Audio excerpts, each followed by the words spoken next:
നമസ്കാരം മച്ചമ്പീസ്. നമ്മുടെ കർണാടക മുഖ്യമന്ത്രി സിദ്ധരാമയ്യ ഒരു ഒന്നൊന്നര ചോദ്യം ചോദിച്ചിരിക്കുകയാണ് ഈ മതപരിവർത്തനത്തെക്കുറിച്ച്. അതായത് അദ്ദേഹം ചോദിച്ചത് ഇങ്ങനെയാണ്: ഹിന്ദുമതത്തിൽ സമത്വമുണ്ടായിരുന്നെങ്കിൽ ആർക്കെങ്കിലും മതപരിവർത്തനം ചെയ്യേണ്ടി വരുമോ എന്നാണ് അദ്ദേഹം ചോദിച്ചത്. അപ്പം ഈ ചോദ്യം കർണാടകയിൽ മൊത്തവും മനുവാദികളെ ഇളക്കിയിരിക്കുകയാണ്. വളരെ വിവാദ കൊടുങ്കാറ്റടിച്ചുകൊണ്ടിരിക്കുകയാണ്.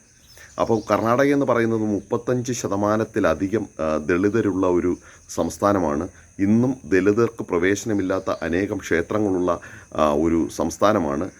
ക്ഷേത്രങ്ങൾ മാത്രമല്ല, ഈ ഗ്രാമങ്ങൾ പോലും, ദളിതർക്ക് പ്രവേശനമില്ലാത്ത ഗ്രാമങ്ങൾ പോലും നിലനിൽക്കുന്ന സ്റ്റേറ്റാണ് കർണാടക സ്റ്റേറ്റ് എന്ന് പറയുന്നത്.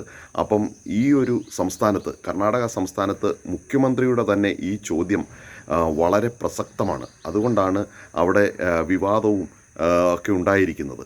അപ്പം ഈ ചോദ്യത്തെക്കുറിച്ച്, അതായത് സിദ്ധരാമയ്യയുടെ ഈ ചോദ്യത്തെക്കുറിച്ച് നിങ്ങളുടെ അഭിപ്രായം ഒന്ന് രേഖപ്പെടുത്തണേ.